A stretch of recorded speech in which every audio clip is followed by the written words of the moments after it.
in. My name is Temitope Olodo, and today we are going to be talking about insecurity challenges in Nigeria and the use of private security. It's quite an interesting day actually because we got this very exciting this video, you know, issued by Boko Haram, allegedly issued by Boko Haram. A few minutes afterwards, there was this story take going around that the kids from Katsina, secondary school, science school, have been released, and everybody was happy and waiting for them to be released. And all of a sudden, we're told that you know what? Sorry, it's fake news. So here we are, talking about it now. But let's go, let's go deep down into it because some of the challenges that uh, we're confronted with as a nation is the inability of our security, our armed forces to actually uh, deliver or more or less eradicate Boko Haram. And the question now that many people have been asking is, how are they able to do it? What is it that they need to be able to deliver, these tasks in front of them? And one of the questions or one of the issues that have been discussed is the use of private security, or private military companies, which in a short form is called PMC. So there is that discussion that, okay, do we need to bring these people in, and what have they done in the past, or what have they done around the world that gives us that confidence that they are able to deliver?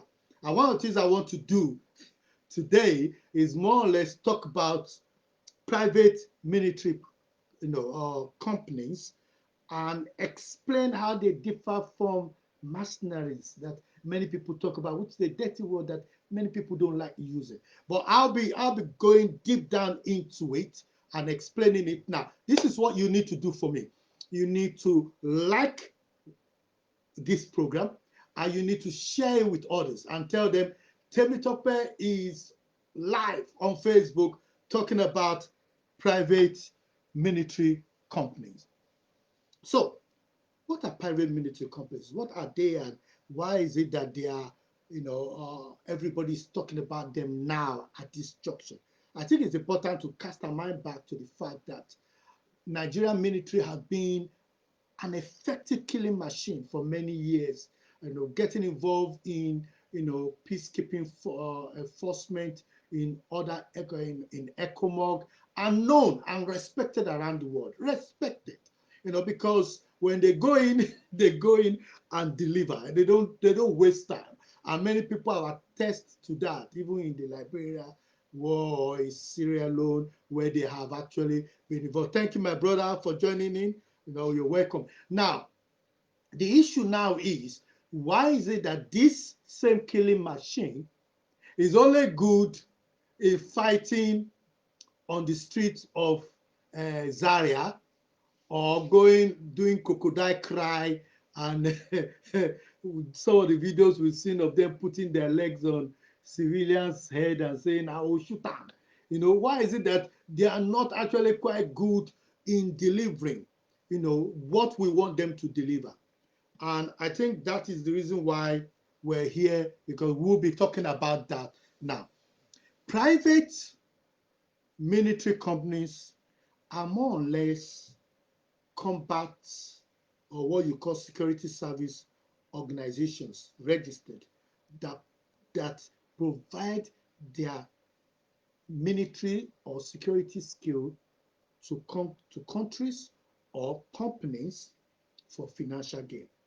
In other words, these companies are set up by maybe ex-military, ex-special forces, and this is what they do best. They've been in the military, they've been in intelligence, they've been in different, kind of war situation, and they know exactly what you need. I will be talking about them from a Nigerian context, but I felt it's important that we talk about them initially from a wider perspective, so that Nigerians will understand what they are and not say, oh, those mercenaries that go around killing people, doing illegal things. No, no, no, no. That's not what we are talking about.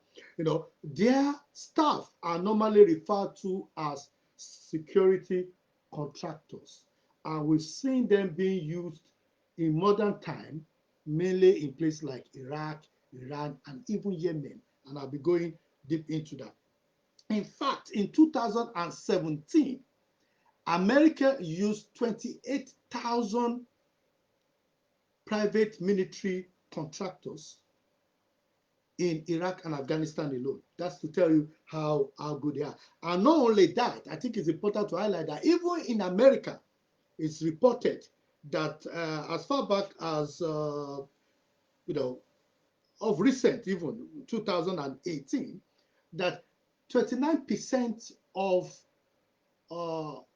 personnel working in the intelligence sector, US intelligence sector, were actually private contractors, security contractors. That's to tell you the kind of work they do. And their work is not just restricted to, going into a war front. They do a lot of things. They get involved in training, they conduct counter-drug operations, they protect oil rigs, they guard VIPs, they can also be used for intelligence support, like I mentioned earlier.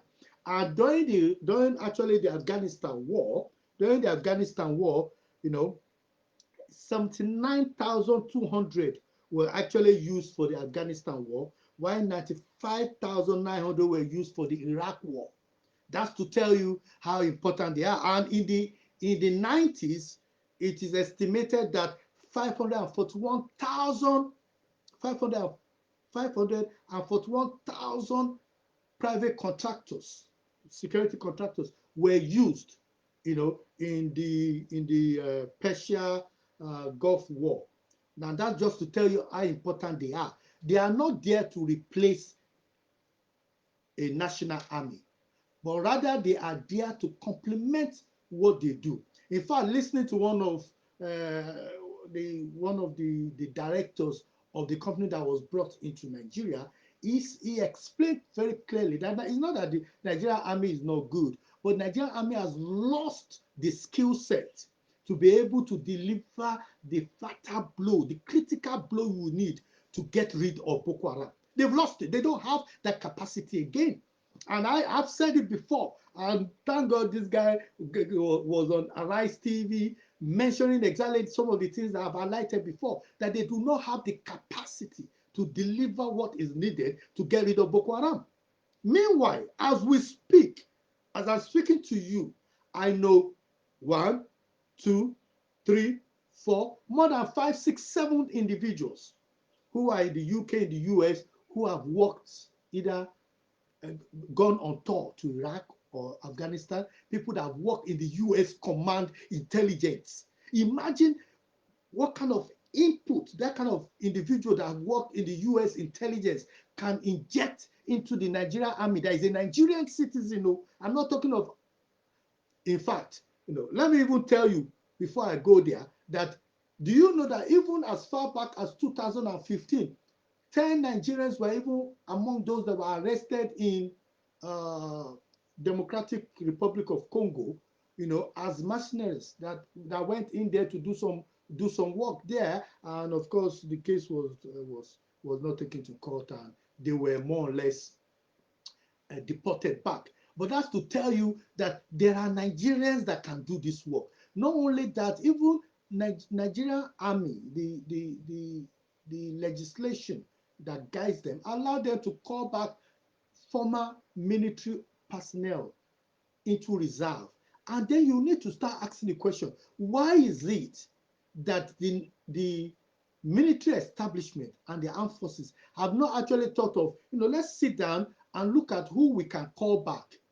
People that have worked for us in the past, that have the skill set. In fact, the gentleman that spoke on Arise TV about the military and the work they did, they were only contracted for 6 months, actually made it very clear that all the people that were given to them to work with them, that they used every one of them. They used every one of them. Imagine, That shows you that the Nigerian army, in terms of the youth, the energy they have, the patriotism, they have it. But just like the gentleman said, they've allowed politics to infiltrate what they do. And as a result, we are where we are, where the Nigerian army is not fit for purpose to deliver this war. I'm telling you, they can't deliver it. And I said it, and I remember I said it as far back as 2012-13, that we need 20 years to be able to get rid of Boko Haram based on certain parameters. If we do not put those parameters in place, and I can discuss that in another segment, another program, but I tell you now, just like Borata mentioned, more or less, thank God he mentioned it, because I said it first, and you could see it in national newspaper. So it's not like I'm coming out to claim something that I didn't say before. I said it, that it will take 20 years, and many people will throw their nose up. In fact, I remember saying it clearly on TVC News, and I'm going to put that video up because I always have those videos. I'm going to put it up where I said it will take us until, I think then I said 2029 or something, to be able to get rid of Boko Haram based on the projection, if we do not change our course and move our things. So let's move on. So just like I said, majority of these private military contractors actually work in variety of things. So it's not just about war zones only. They actually work in protecting reeds. They work in protecting VIPs. And you see all these bandits that are running around in Katsina area. These guys will fly the helicopter in, come in surprisingly, which is one of the things many good Nigerians have asked that. Why is it that every time they're always bombing from the sky? You've never heard of any picture taken on ground to show this is where we bomb, this is the door. They can't do it. They don't have the capacity. They have the equipment, but it takes many years of training to be able to do that, to fly low in, surprise the enemy. Because what I would have thought was that as the Air Force are bombing from the sky, the Army will be dropping in their special forces on the ground to finish the work that the Air Force have done for them. So they carpet it, and it's just like you watch a movie. Everything you see in movie is what has been done in real life. It's what you call in the Air Force will bomb the place to bastard. You give them your location. They bomb the place, and in less than maybe 10 minutes walk, they go in there and finish the rest, because these guys are disorientated by the bombing from the sky. The heaven will rain down bombs on them, and then but we've never seen that.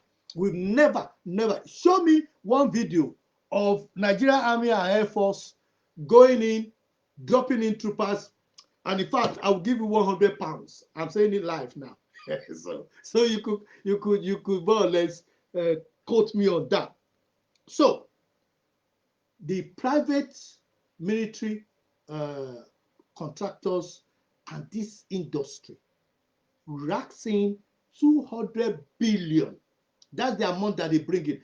200 billion is the amount that comes into this war. So that's just to let you know that it's not a small business, it's a big business. And in fact, even if we don't want to take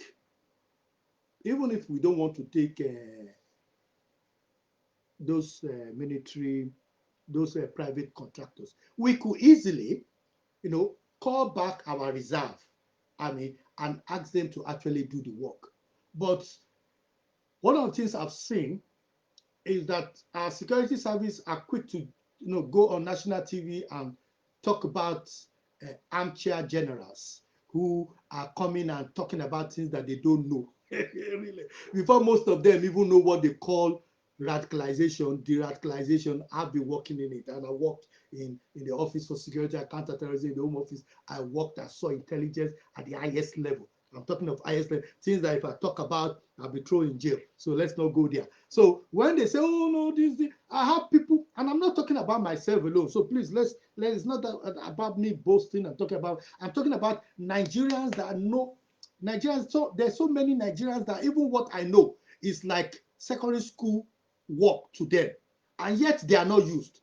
So, and when I met with Mr. President, and I had a discussion with him, a one-to-one discussion, I said, with some other colleagues, I said, sir, we have so many people that you can use, so many. And he said, really? I said, yes, so many. Do you know how many Nigerians we have that are working in forensic in the UK? Do you know how many Nigerians we have that are working on the street, working the beats in New York, you know, as police officers? Do you know how many Nigerians we have that are attorney generals working with counter-terrorism issues? And yet you have all this skill set and you can't bring them together? Great nation, great people, and you just allow people, or you allow your people to just die unnecessarily. 43 farmers slaughtered like animals, and you say all is well? No, all is not well, and we need to change this. Sorry if I get a bit emotional on this, but we need to change it, because if we're a country, and I wouldn't mention any country's name so that I don't, no, I'm not talking down any country, but if we are like a proper banana republic that have no army, that have no equipment, that have no people that could deliver the work, then I put my hands up and say, you know what, it's happening, leave it, let it go, you know, whatever will be, will be. But we are in a situation where we're in a state of war.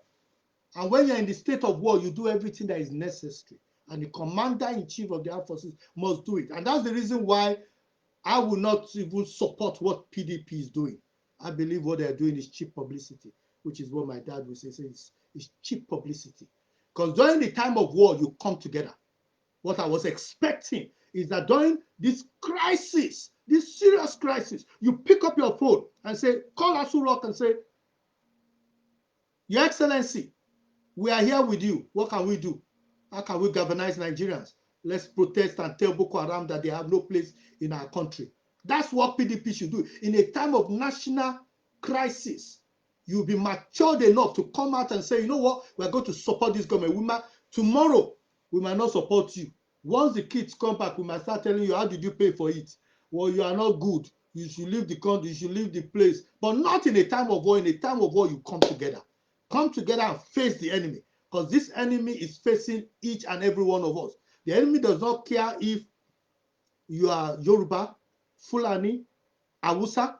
No, they don't care if you are pregnant, not pregnant, a young girl. They don't care if you are rich or poor. They go for you and they slaughter you like animals.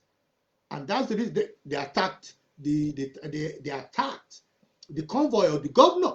So that tells you that they have no respect.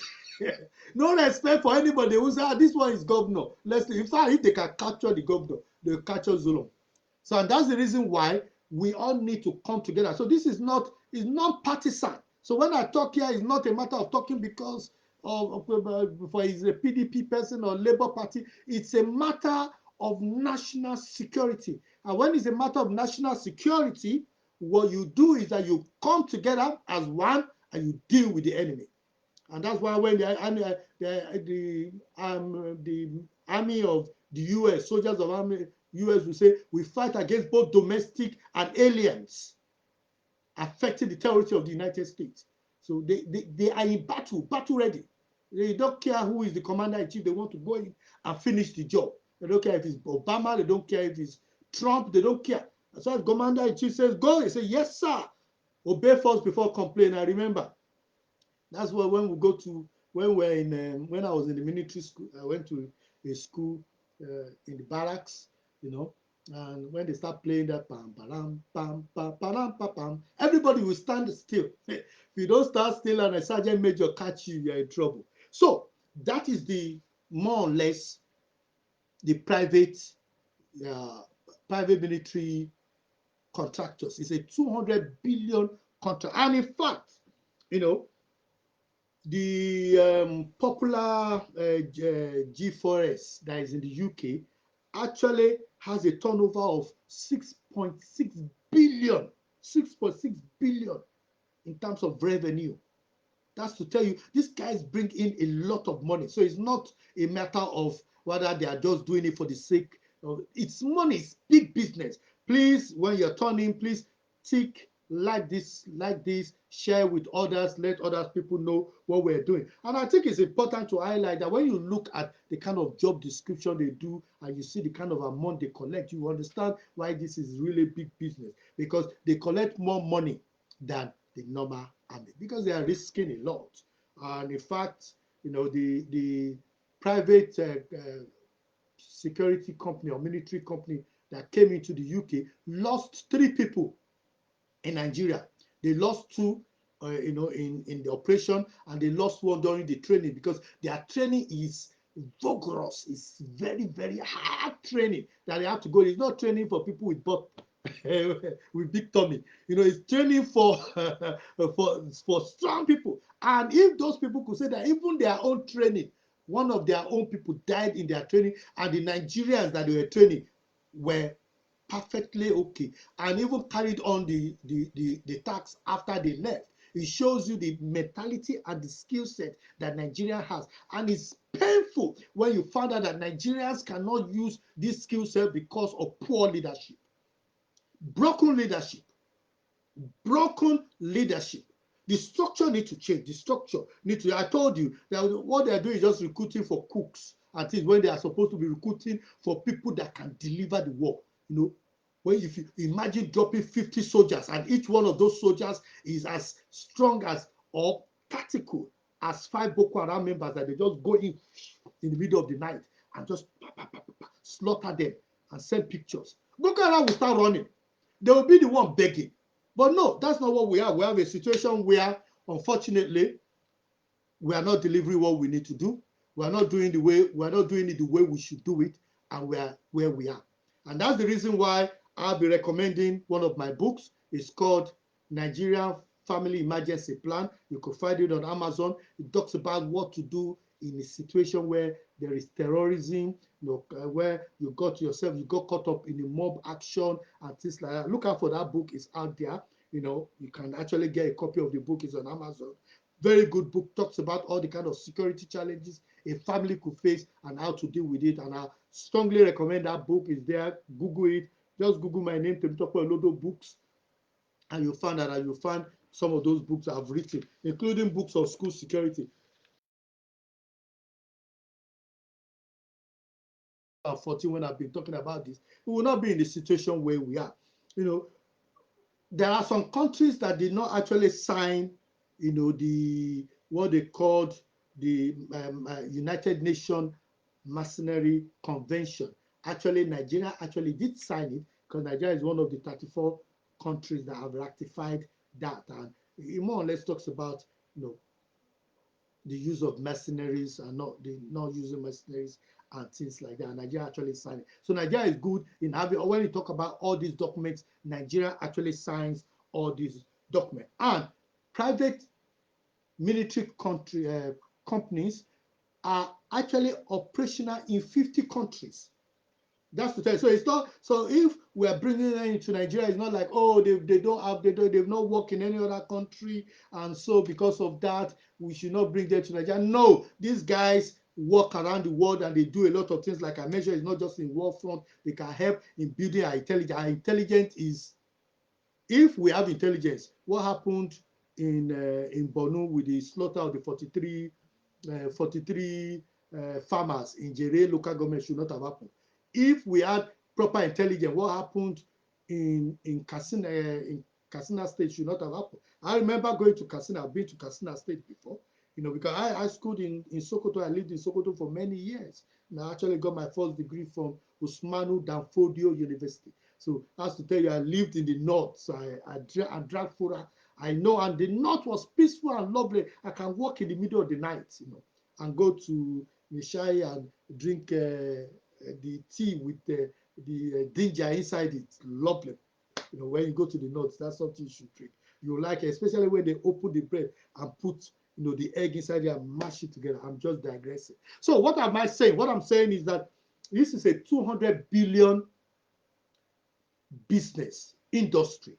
So it's not a small industry, and they work across 50 countries. So they work across 50 countries. So it's not like a group where you could say, oh no, these guys don't know what they're doing. They are heavily regulated. So when they come in, you tell them what you want them to do, and they work within that parameters. You tell them what you want them to do, and they work within that parameters. So I didn't realize that I didn't even put on my earpiece. So, so they work within that parameters, and that's the situation. Now, the difference between private military uh, companies and mercenaries is that why uh, P, PNC are employed by reputable organizations and government to actually carry out a task which is defined, and they are heavily regulated, so they don't just do whatever they like. Most of the time, they are brought in to complement the armed forces of the state. You found out that with mercenaries, they go with the highest bidder, and most of their work are illegals. Modern and the history of private security company can be dated back to two individuals who were in the United Kingdom. United Kingdom is always known for this kind of thing. One of them called Sir David Stalin. I'm talking back of 1965. He used to be an SAS. And when you hear of SAS, he who dare wins. These guys they are not jokers. You don't joke with them. These are serious people. They go out there and they do the work. He was a Scottish officer, in the British Army, and he actually founded the Special Air Force Service, and he was a lieutenant colonel. Those guys are very, very good. He actually is meant to be like the father of modern private military organization. He started his own organization, and he worked in Yemen, and yeah, when you talk about he knows what he's doing, and he actually started doing a lot of things, to help in selling weapons, British weapons. He wanted to keep UK's military might in terms of relevance, in this war. And there are different areas in the last 20 years, more than 20 years. These private security companies military companies have worked in different places. So even as far back as 2000, there was this Australian television called ABC Television that actually talked about their role in Sierra Leone. In a program called Sierra Leone Soldiers of Fortune, focusing on the exploit of two South African pilots. I know you're not interested in that, but it's just to give you a background to show you that these guys in the last 20 years actually they have been very active. They were involved in Sierra Leone, and and it was said that the United Nations actually used them in their operation. And in the mid in May 2006, which was what I was trying to May 2006 actually, 32 alleged mercenaries were actually arrested in the Democratic Republic of Congo, and they more or less were arrested because they said they were getting involved in certain things, and 10 Nigerians were there, 19 South Africans and 3 Americans, and they were deported. But what am I trying to bring out? That even they have been involved in a lot of things.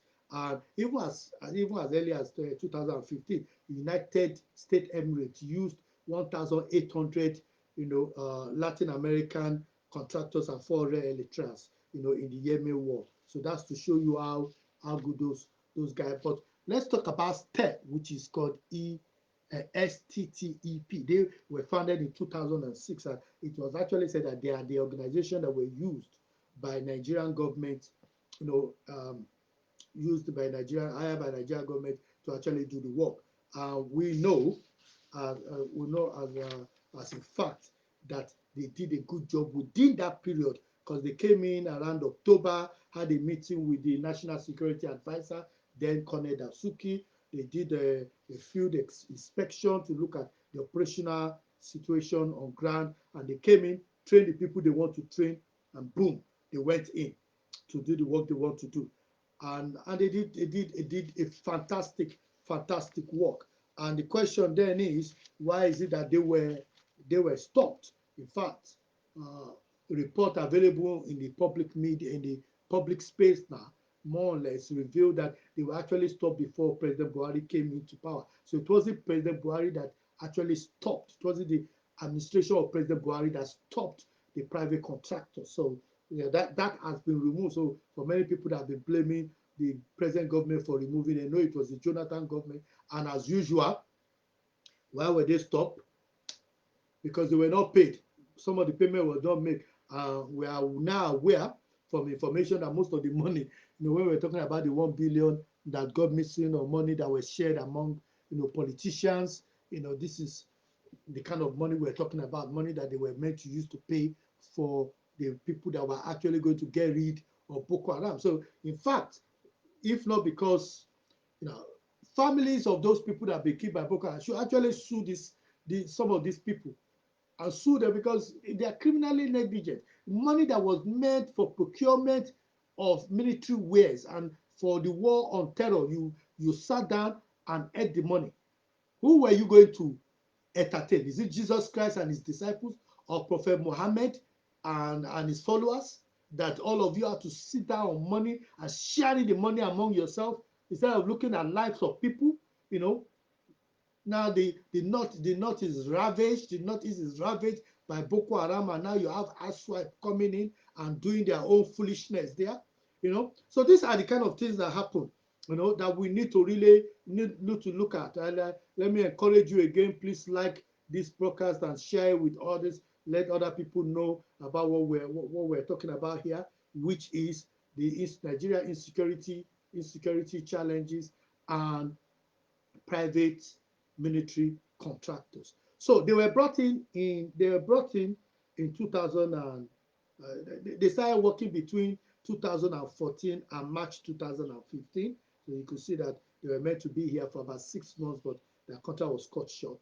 In late October, like I said, Colonel Dasuki brought them in, and they did their operational area surveillance and everything. In fact, they lost a colleague during the training when they brought in some of our people, but the contract was cut short for non-payment, by the Jonathan administration. One of their highlight was the recovery of the Bama. And if you remember quite well, that was the area where 3,000 people were said to have been killed. 3,000 Nigerians lost their life there. And here we are, we're having a problem where the governor cannot even go around freely within Borno, and we're having this challenge. That group, that private contractor company that was brought in, actually were the group, the team they were leading was called the 72 Mobile Strike Force, and they trained themselves, trained some Nigerians, and even those Nigerians, after they left. Remember, listen to this. The guys, the leader of that group or that private company said, after they left, the boys that they trained, the Nigerian boys they trained, carried that successful training exercise, but because of the lack of the support that they were giving them, that was short-lived. Now, what am I trying to bring out from here? What I'm trying to bring out is, when you train people behind you, when you provide them with the skill set, you are not afraid to leave them in the battlefront. But imagine if those private contractors were there for 1 year, the kind of capacity and training they would have given, helped our pilots to know how to fly in low latitude, to be able to deliver the work, special force going into it. They would have done excellent work and got rid of Boko Haram, literally. Get rid of them and do all these things. Instead, we have to be begging and asking them to come out of the bush under what was called Operation Safe Corridor. And you can watch that video. I have that video loaded already, which was my latest one, with a lot of views. A lot of people watched it. And please share it more often. Now, what am I saying?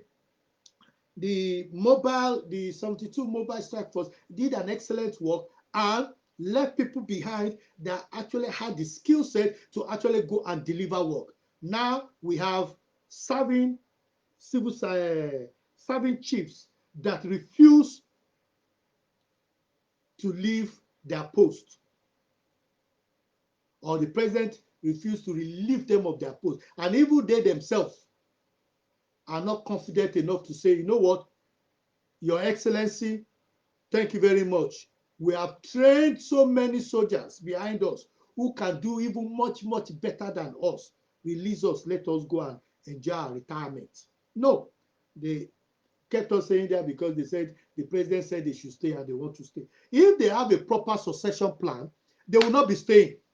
If just like these private companies, they've trained a lot of people that can deliver the work, and they don't have just to use the work of some of my friends, plastic generals that don't have the skill set, don't have understanding of the work. People that have not just sit in the office with their big tummy like my own, not able to deliver, not able to come up with strategic ways of moving things. When they saw that they were being killed anyhow by Boko Haram, they set up super camps and then left the people to be killed at the mercy of Boko Haram. That's not the way you do things. And I'm not using this to bash the military. Please, I'm not bashing them. All I'm saying is that they need to rethink their strategy. If the military come up with a recruitment strategy that says, okay, you know what? If you have the appropriate skill set in drone management, in drone fixing, we bring you in for two. We bring you in for two. Thank you so much. We bring you in for 2 months, 3 months. There are even people that have worked with Nigerians who are big security officials in other countries around the world. Like my good friend that wrote a book that you need to go and read. His name is Ibrahima Chango. Wrote an excellent book that is in Amazon. You need to go and read that book. If you've not read any book, you need to read that book. I picked up that book and I could not stop reading it. I stayed awake all night to read that book. Thank you very much for tuning in. So what am I saying? What I'm saying is that Africa has the skill set. We have people, people like Mr. Ibrahim Chango, who has experience. A lot of Nigerians, a lot of Africans are willing to help Nigeria to get rid of Boko Haram, get rid of Al-Shabaab in other countries, But we in Africa, we don't know how to make use of the resources we have. And without being racist, except his white skin, we are not ready to listen to the person. So when you are going for taking a contract to Nigeria, you need to take somebody that's a white skin there. Even if it's a cleaner, let him do your PowerPoint presentation for you. And then they say, oh, thank you so much. Thank you so much. You're so brilliant. Meanwhile, the Nigerian that is there is more brilliant than the people. I've heard of stories of people presenting projects within the Nigerian security sector, and their project is dismissed, only for somebody else to come, another white person to come and deliver something less than that. Then the white person will be given the contract. Then the white person will go and bring that Nigerian to be one of their staff to come and deliver the consultant, come and deliver the work. And we say we are a great nation, great people. Abba, let's stop this. We need to deal with this. And private contractors can be used to deliver this. How do we use private contractors to deliver this? Because we're moving on with this. In order for private contractors to be brought in, we must declare a state of emergency, because that gives the president the latitude to do this. And that is under, under Section 305 of Nigerian Constitution, 1999. I believe I'm right. I believe I'm not right, so people will correct me here anyway. So, and I believe that is the issue. That inferiority complex, just like mentioned by one of my colleagues there, is the challenge that we have in dealing with violence extremism in Nigeria. Because why is it that it's the military that is arresting or taking in members of Boko Haram? They are the one assessing them on whether they are fit to be de-radicalized. They are the one de-radicalizing them, and they are the one releasing them back under Operation Safe Corridor. Doesn't happen anywhere else in the world that I know of. It's not a DDR project, because under the DDR project, you need to sign a negotiation with the other party in order for them to go through DDR. So this is not a DDR, it's a de-radicalization project. And having worked in that field, I know that you use community organizations that have the skill set to deliver the project. You set up a panel. The panel will look into it and say, okay, this individual needs to go to company ABC because they have the skill set. Because it might be different companies. There are companies that maybe some of them are psychologist company, related psychology. Some of them are military. Some of them are former jihadists that understand understand the process. Some of them might even be religious leaders that have an understanding of how to deconstruct individuals that have taken the religion to a different light. So when somebody says, for example, that Jesus Christ says that only the violent take it by force, then you could have a pastor who will say, no, no, no. But the same Jesus Christ said, when they slap you on the left cheek, you should turn the right cheek. And the same Jesus, even when Peter or one of his disciples used the sword to cut off the ear of a soldier, he said, he that liveth by the sword will die by the sword. So they can counter that narrative. So it's only people that are skilled in that religion, that knows the religion, that will be able to talk about it from the hadith, from the Quran, and bring out relevant skill set and do it. You don't use one person. No, you don't use one person. You use different people, because the way my pastor will preach to me is different from the way another pastor will preach. There's some pastors that when they are preaching, with all due respect to them, I'll slip off because what they are teaching me doesn't flow with my spirit. But there's some pastors that when they preach, I feel like jumping into the TV and saying, "Amen, amen." So it's the same way with clerics, imams. There's some imams that when they preach for you, or if they pick on a hadith and start to interpret it, you will melt for them. Why? Because they understand it and they know how to carry it. I'm not talking about swagger, but they know how to carry themselves and deliver what needs to be delivered. And you just don't use one person, one zombie. It's the same one that trained the first two, the first three, the first four. And what are we talking about? Since 2016, only 800 plus have gone through the de-radicalization project. What a shame. Where even in the UK, within a year, they had over 1,000 people that were identified as being radicalized or within being vulnerable to radicalization, and they had intervention people to intervene. And yet in our own situation, no, we only have 900. What about people that are going into hospital with wounds and are able to bribe and go through? What system do we have in place in hospitals that when people come in with a bullet wound, or they come in with and exhibit traits that shows that they are ex-militant or they are Boko Haram members? How do you report it? Who do they report it to? There's no document like that on any website, on any government website that says this is how you should deal with, this is how doctors or nurses or people in the medical profession need to deal with people that exhibit radicalization or violence extremism. This is how teachers should deal with it. Nothing like that. And if you don't know how to do it, ask people like us that know how to do it. We are ready to serve our nation. We are ready to serve our nation. It's not about money. It's about people being able to go to sleep at night with their two eyes closed. And we don't have that at the moment. So if we want private contractors in Nigeria, what do we need to do? The president, the commander-in-chief of the armed forces, would need to go to the National Assembly and talk about, or invoke, Section 305, which is that there is a threat, imminent threat. And there is imminent threat. When you slaughter 43 people, I don't know what else you want to call it. Or when you go into a town and remove 300 people. Let's talk about that video for a few minutes. I know you've seen the trend of the video that is making rounds. And some people are saying, fake news. Really? Those boys, if they are not members of that school, somebody should have come out since about 6 hours ago when that video was released to say that is not a member of our school, or those children, those faces are not there. The boy said, he mentioned the fact that they are using a helicopter or they are using something in the sky in Hausa language. He says that don't allow army to come in, disband the vigilantes that you're bringing in, just help us. Even some of us have died in the process. So in other words, the boy is confirming that some of them have died.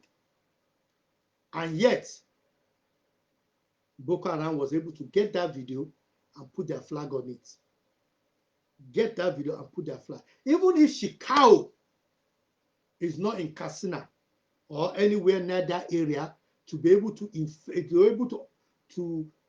oversee that the activities of those hybrid bandit, as I call them, hybrid bandit. I call them hybrid bandit because they seem to be a mixture of bandits and Boko Haram operatives or ex-Boko Haram operatives. There's no doubt in my mind the way they operate, some of the MOs, the fact that they come in with bikes, the fact that they went into town, the fact that they thought of a bandit is only interested in stealing, taking money, taking food and things like that, and going back to their place. When you start including kidnapping, including looking for asking children to identify children of rich people within this thing, within their midst, then those are people that have other ulterior motive and going after school children. And the problem is, if the government do not deal with this issue as quickly as possible, then what will happen is that we will see another video of a young boy as early as young as 10 demonstrating military moves on the ground, and our soldiers who are trained soldiers are the ones that are recording it and beaming it out in the world. That's the problem. Even in Borno, there was a time the governor had an argument with military officials that why are they stopping people from collecting money? The same thing that Boko Haram was doing. They were collecting money before you can cross. So what's the difference between a well-trained army and a riffraff Boko Haram when both of them are charging or taxing the populace? That is how low we've got. The structure is not there. We need to change the complete structure. The structure needs to change. In fact, like I said, the de-radicalization project needs to be reviewed. And the president needs to appoint a retired judge to investigate, just like they've done in the UK. Twice, the de-radicalization project or the counter strategy has been reviewed.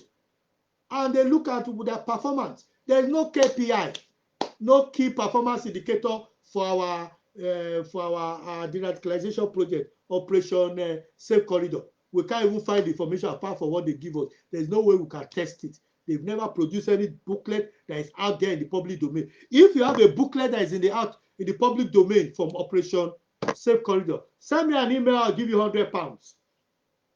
I'm throwing it out to the world because we don't have it.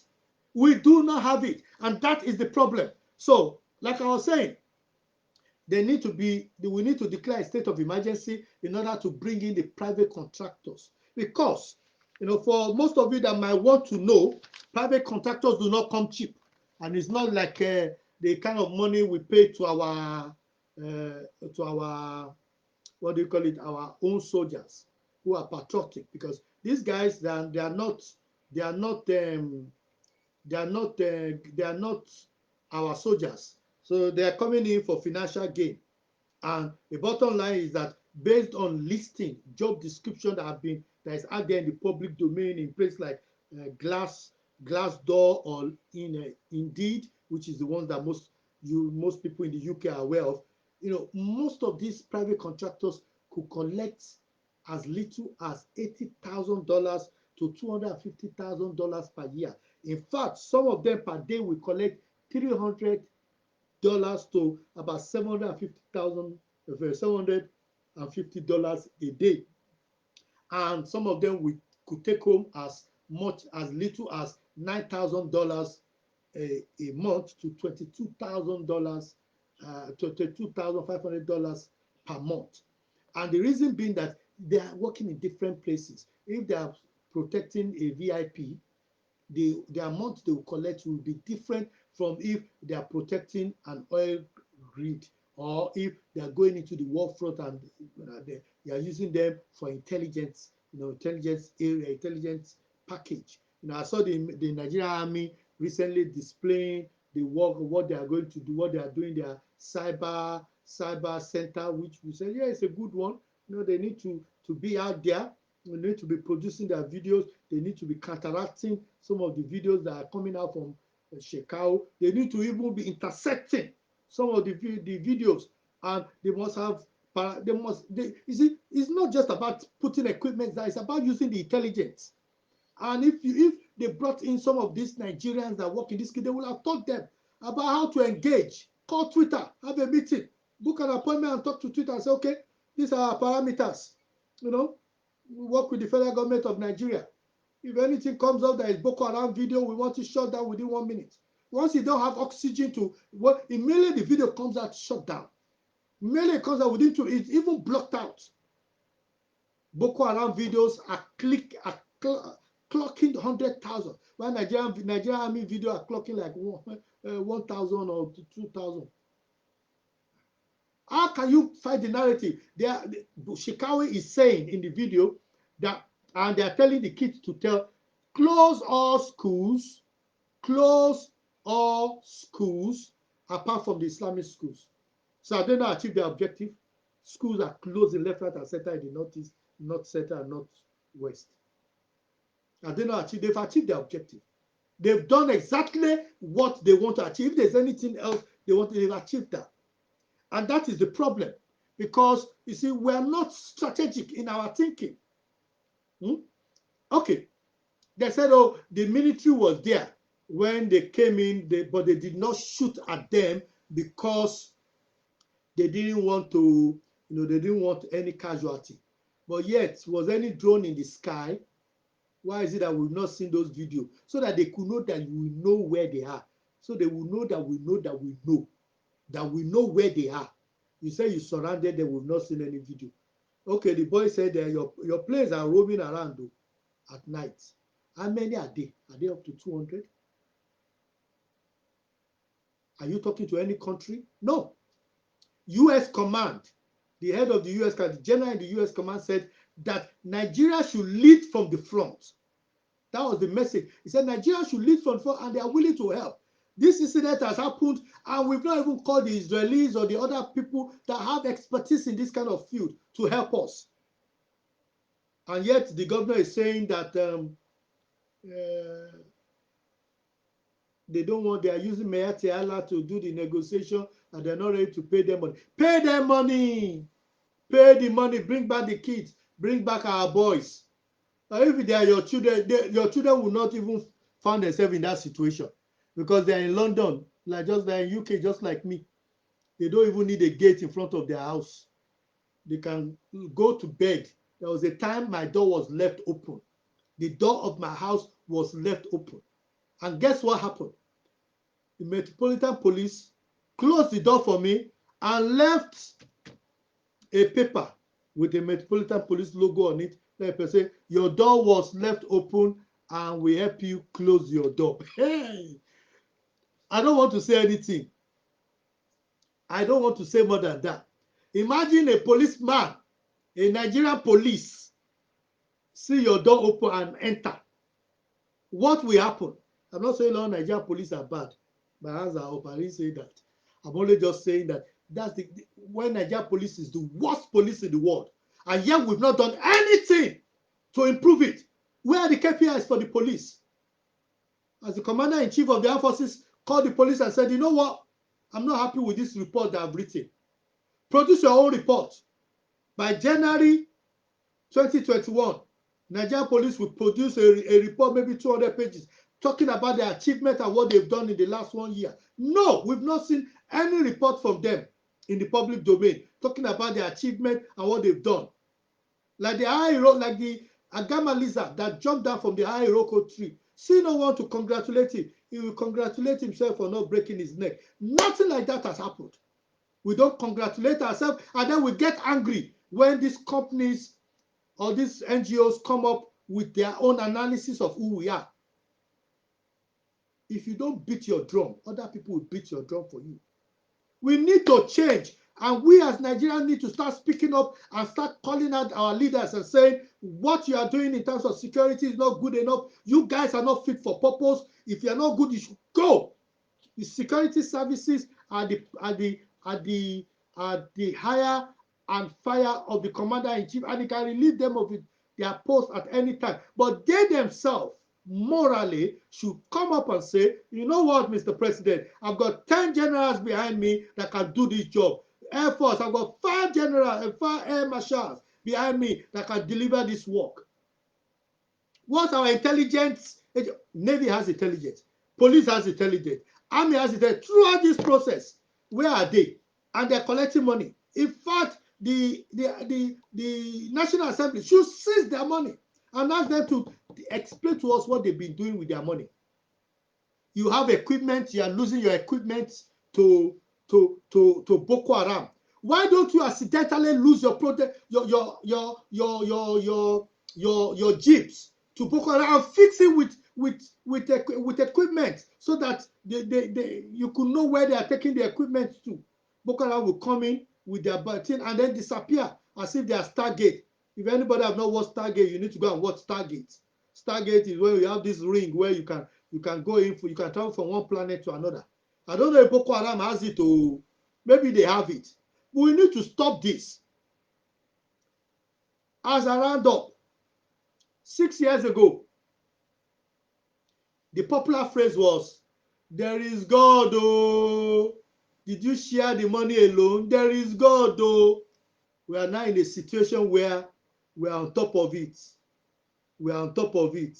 Few hours, they will be released. Few hours is now 144 hours of the boys disappearing. Now a video is released and we don't know what is happening. If you're watching this video, please like it, leave good comments, share with all your colleagues, because we need to share. So we need to share. It's only by hearing, talking, and talking about it that our message will get to the commander-in-chief, and he will know that it's time's up for some of the people around him. It's either they deliver or they leave. We are 200 plus million Nigerians.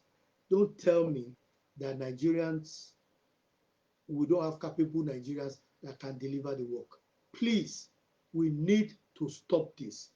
We need to deliver. And I think, I personally support the use of private military contractors, companies, to come in and help the military in strategic areas. Why they are doing that, the military should call back some of their reserve and use them in specific areas. And there are many Nigerians in the diaspora who are willing to help. And thank God, Mr. President, when I spoke to him, talking of 2005 now, when I spoke to him, the president said to him, "Mr. President, we need the Diaspora Commission, we need this." And the president, with all the pressure from other groups, agreed and gave us the Nigerian Diaspora Commission. So the military, the army, the air force, they can go to Honorable Abike Dabiri and say, "We need some Nigerians in the diaspora that have the appropriate skill set," and they can embed them, embed them. Imagine the 1,000 Nigerians that I talked about that are in the police force around the world, many of them. Can bring them in. Imagine if you put them in the police station, how they would transform that police station and move it around. But we also need to deal with the leadership challenges that we have. We need to have proper succession planning. We have to have things in place. But I know that the private military companies will be able to help and complement our military to get rid of Boko Haram. It doesn't matter if we have to spend another billion on them. Believe you me, the cost of violence to Nigeria economy is more than 10 billion. Thank God the president has opened the borders. But imagine a Nigeria without Boko Haram or without swipes. Imagine a Nigeria where we can travel to Borno and they can produce their rice and do everything without that. Bring in these guys, let them deal with Boko Haram, get rid of them, push them out of Nigeria, and we have the multinational task force that can meet them on the way as they are fleeing to Chad or fleeing to Niger, and fire them, or then they will come to the table and agree, to drop their arms. If we don't do that, we are in trouble. If we don't deliver, we are in trouble. If we don't change our way, we are in trouble. These guys are coming gradually to the south. With that video released by Shikao showing those children. The videos could have been released by the bandits. They didn't release it. They gave it to Shikao. What influence does he have? What role is he playing? What role is the Meati Allah playing in this? That video was released while they are still negotiating. And those kids are saying, please close all schools. We need to change this. And I'm calling on all Nigerians, all my fellow Nigerians, join me to speak to the Commander-in-Chief of the Armed Forces to say that enough is enough. We need change in our security service. Thank you so much. My name is Temitope Olodo. If you like this video, please, if you like this live broadcast, please click it, click it, comment on it, share with others. And if you want to know more about me, my website is www.traz.org. That's trans.org. Send me an email on Facebook. Send me a message on LinkedIn. Watch my videos, like this video, and look out for my books, which are out there on Amazon. Thank you so much. God bless Nigeria. God bless us all, and God keep us all safe. Bye for now.